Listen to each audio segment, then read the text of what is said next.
এটা কথা ক'ব বিচাৰিছোঁ যে বিগত সময়ত অসমত সাংবাদিক নিগ্ৰহৰ ঘটনা ঘটি আছে। আমি নিজেও বাতৰি পৰিৱেশন কৰিছিলোঁ, কিন্তু আজি নিজে ভুক্তভোগী হ'লোঁ। সাংবাদিকতাৰ ক্ষেত্ৰত প্ৰত্যাহ্বান থাকে, ভাবুকি থাকে, সেয়া আমি ভয় কৰি চলা নাই।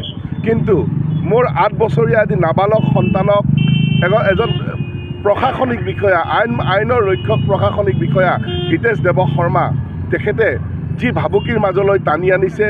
মোৰ মা দেউতা ৰোগীয়া, আমি অতি সাধাৰণ পৰিয়াল, তেনে এক পৰিৱেশত আমি পৰিয়ালটো ভাগি পৰিছোঁ।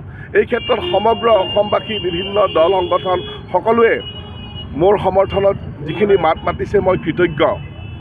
এটা কথা ক'ব বিচাৰিছোঁ, শ্ৰদ্ধাৰ মাননীয় মুখ্যমন্ত্ৰী ডক্টৰ হিমন্ত বিশ্ব শৰ্মা ডাঙৰীয়াক কালি লগ পাইছিলোঁ। তেখেতে প্ৰথমতে কৈছিলে যে হিতেশ দেৱ শৰ্মা ডাঙৰীয়াৰ সৈতে ব্যক্তিগত সম্পৰ্ক বা ঘনিষ্ঠ সম্পৰ্ক, কিন্তু মই মুখ্যমন্ত্ৰীক কৰজোৰে জনাওঁ যে বাক্সা জিলাত যেতিয়া মই নিউজ লাইভ চেনেলত কৰ্মৰত আছিলোঁ, তেতিয়া প্ৰকল্প সঞ্চালক হিচাপে হিতেশ দেৱ শৰ্মাক চিনি পাইছিলোঁ আৰু সুদীৰ্ঘ 15টা বছৰ তেওঁৰ সৈতে কোনো যোগাযোগ নাছিল।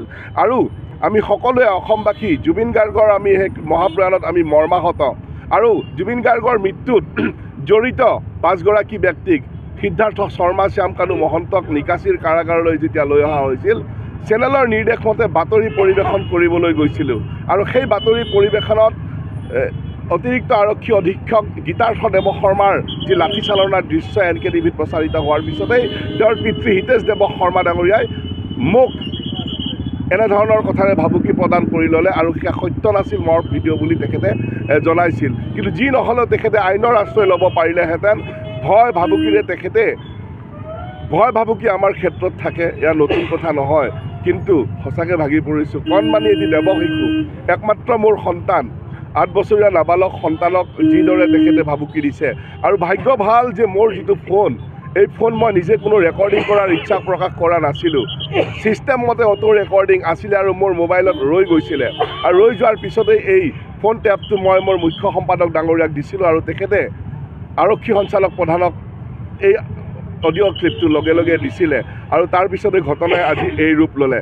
মই কৰজোৰে সকলোকে আহ্বান জনাইছোঁ, মুখ্যমন্ত্ৰী ডাঙৰীয়াক বিনম্ৰভাৱে অনুৰোধ জনাইছোঁ, মোৰ সন্তানৰ নিৰাপত্তা সুনিশ্চিত কৰক। পৰিয়াল যি মানসিকভাৱে ভাগি পৰিছে, সেই ক্ষেত্ৰত সহায় কৰক। আৰু পাঠশালাৰ সমূহ সাংবাদিকক, যি আজি মোৰ কাষত থিয় হৈ এনে এক দৃশ্যৰ অৱতাৰণা কৰিলে, সমগ্ৰ অসমৰ বিভিন্ন দল সংগঠন, প্ৰতিগৰাকী মুখ্য সম্পাদক প্ৰমুখ্যে সংবাদকৰ্মী, দল সংগঠন সকলোকে মই নমস্কাৰ জনাইছোঁ। আৰু এই ক্ষেত্ৰত মোৰ ওচৰত থিয় হোৱাৰ বাবে মই সকলোৰে ওচৰত কৃতজ্ঞতা প্ৰকাশ কৰিছোঁ।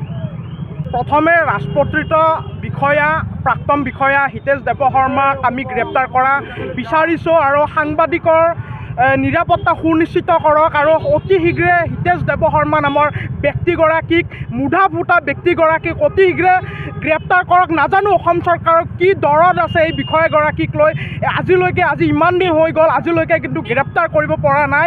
সেই হিতেশ দেৱ শৰ্মাৰ লগত অসম চৰকাৰৰ কি মিতিৰালি আছে আমি ধৰিব পৰা নাই। আৰু সমগ্ৰ অসমৰ বিভিন্ন ধৰণে সাংবাদিক সন্থা আছে, তেওঁলোকলৈও আমাৰ অনুৰোধ আছে, বৰ্তমান একতাৰ সময়।